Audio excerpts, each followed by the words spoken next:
बिस्मिल्लाहिर्रहमानिर्रहीम। अस्सलाम वालेकुम नाज़रीन किराम।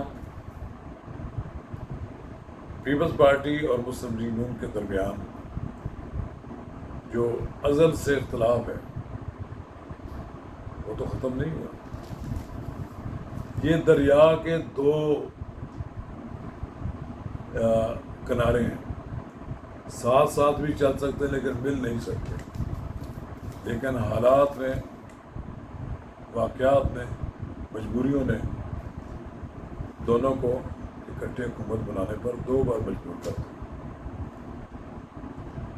फिर आप देखें इसके दौरान इख्तलाफात पहले तो शायद मंजर आम पर नहीं आए, लेकिन जू आम इंतखाबात की तारीख करीब आ रही है, दोनों जमातों के दरमियान पाए जाने वाले इख्तलाफात मंजर आम पर आ रहे हैं।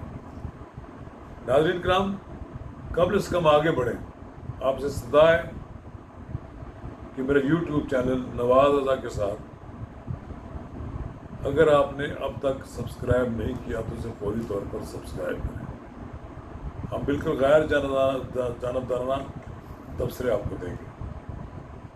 और आइकॉन का वो बटन दबाना ना भूलिए कि जब हम वीडियो लोड करें तो सबसे पहले आपके इत्तला मिले। नाज़रीन किराम, पीपल्स पार्टी की बुनियाद मुस्लिम लीग नून की नफी पर रखी गई। जब 1967 में जुल्फ़िकार अली भुट्टो ने 30 नवंबर को पीपल्स पार्टी की बुनियाद रखी तो वो मुस्लिम लीग कन्वेंशन छोड़कर आए थे, और उस वक्त मुल्क में तूती बोलता था कन्वेंशन मुस्लिम लीग का। कौंसल मुस्लिम लीग नून भी पस मंज़र में चली गई थी। फिर उनकी हुकूमत बनी, तहरीक चली, पीपल्स पार्टी की हुकूमत बनी, तो हमेशा हर जगह टकराव मुस्लिम लीग नून के साथ होता रहा। और फिर एक ज़माना तो आप देखें बेनज़ीर और नवाज शरीफ का ज़माना था, चार्टर ऑफ डेमोक्रेसी होने तक भी ये रहा और उसके बाद भी ये रहा। फिर एक ज़माना ऐसा आया कि पीपल्स पार्टी ने हुकूमत बना सकती थी मिलकर सबके, लेकिन उन्होंने मुस्लिम लीग नून को भी अपने साथ बुलाया, लेकिन 1.5 महीने से ज़्यादा ये रोमांस ना चल सका। आसिफ अली जरदारी और नवाज शरीफ का रोमांस बारहा टूटा, क्योंकि एक तरफ से सियासत की जाती थी नवाज शरीफ के साथ, और नवाज शरीफ के बारे में लोग कहते हैं सादगी में नहीं, सादगी नहीं है, अच्छे दिल से सोचते हैं, तो ऐसी बातें भी वो मान लेते थे। जनाब आसिफ अली जरदारी को जो नहीं मानना चाहता, अभी कल की बात है, ब्लैक मेलिंग है खुल्म खुला, वज़ीर ख़ारजा खुल्म खुला कहता है कि हमारे जनाब हमें पैसे दो वरना हम इसको वोट नहीं देंगे। कभी इत्तेहादी जमात ऐसा नहीं किया करती, तो 25 अरब रुपये सैलाब की मंजूरी के लिए दे दिए वज़ीर आज़म। फिर उसके बाद देखें नजम सेठी को PCB का चेयरमैन बनाया जा रहा था। जनाब आसिफ अली जरदारी अपने शख्स को, अपने दोस्त को बनाना चाहते थे, बस उनको बना लिया, और फिर वो अब वही चेयरमैन बनेंगे। पहले भी वो चेयरमैन रह चुके हैं। मुझे लगता ये है कि आने वाले दिनों में पीपल्स पार्टी मज़ीद ब्लैकमेल करेगी मुस्लिम लीग को। उसको ब्लैकमेल करने का मतलब ये नहीं है कि सियासी जमातों में होता है, अब वो कल कहेंगे जनाब पंजाब में आप होल सेल एजेंट नहीं हैं,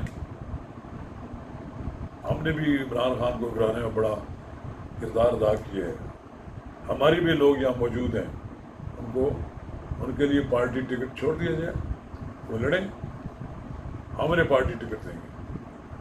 और नवाज शरीफ के लिए ख़तरा होगा कि अगर इन लोगों को मैंने अकोमोडेट किया तो फिर मेरी पार्टी को अगली बार वज़ीर आज़म बनने का मौका नहीं मिलेगा। और अगली बार वज़ीर आज़म अगर नवाज शरीफ नहीं बनते तो मरियम नवाज ने तो बनना है, इसका मतलब मरियम नवाज का रास्ता रोकेंगे। चलें مریم نواز کا یہ راستہ کس حد تک روکتے ہیں یہ تو کل وقت ہی بتائے گا، کیونکہ پنجاب کے میدانوں میں لڑی جانے والی لڑائی جو جیتے گا وزیر اعظم بھی اسی جماعت کا ہوگا۔ نون لیگ نے سینٹرل کونسل کے اجلاس کے بعد مفتہ اسماعیلی اور شاہ محمد شاہ کا تو ووٹ کے لیے ان کو پارٹی عہدوں سے ہٹا دیا۔ نواز شریف نے شاہد حقان عباسی کو فون کیا تو وہ لندن میں ان کے پاس پہنچ گئے۔ ابھی صورتحال یہ ہے کہ بلاول بھٹو بھی کہتے ہیں کہ میرا مسلم لیگوں سے کوئی اختلاف نہیں۔ نواز شریف اور بے نظیر کے میثاق جمہوریت کو آگے بڑھانے کے تحت سیاست کو آگے بڑھانے کی ضرورت ہے۔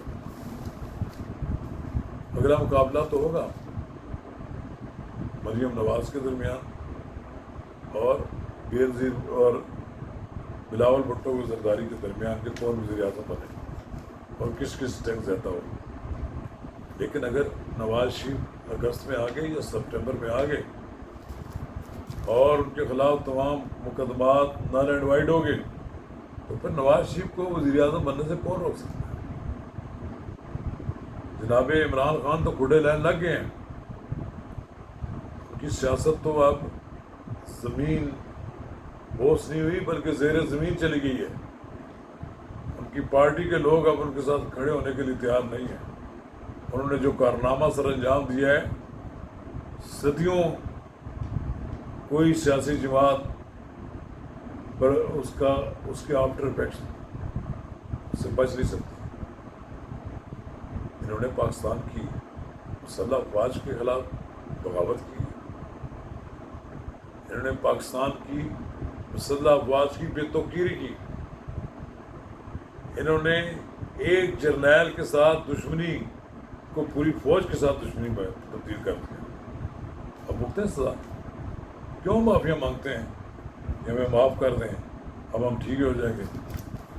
آپ ناقابل اعتبار ہیں، نہ کوئی آپ کو معاف کرے گا اور نہ ہی آپ کو معافی ملنی ہے۔ بہرحال قومی اسمبلی میں اسحاق ڈار نے چارٹر آف اکانومی کی بات کی ہے۔ کاش تمام سیاسی جماعتیں چارٹر آف اکانومی کریں اور پاکستان کو درپیش اقتصادی مسائل کے حل کے لیے ایک آواز ہو کر بات کریں اور اس پہ سیاست نہ کریں۔ اگر سیاست کریں گے تو پھر دیکھ لیجیے اس کی سزا بھی بھگتنی پڑے گی، کیونکہ ہمیں پاکستان عزیز ہونا چاہیے، پاکستان کی معیشت عزیز ہونی چاہیے، پاکستان کے معاشی مسائل حل کرنا ہماری اولین ترجیح ہونی چاہیے۔ جب تک یہ نہیں ہوگی ہم ترقی نہیں کر سکتے۔ چلیے بلاول بھٹو زرداری صاحب اور جناب آصف علی زرداری صاحب، آپ اسٹیبلشمنٹ کے کندھوں پر چڑھ کر ملک کا وزیر اعظم بنتے ہیں، یا آپ کا راستہ روک لیتی ہے مریم نواز اور ان کے والد محترم نواز شریف پاکستان واپس آنے کے بعد؟ یہ فیصلہ بھی چند دنوں کی بات ہے۔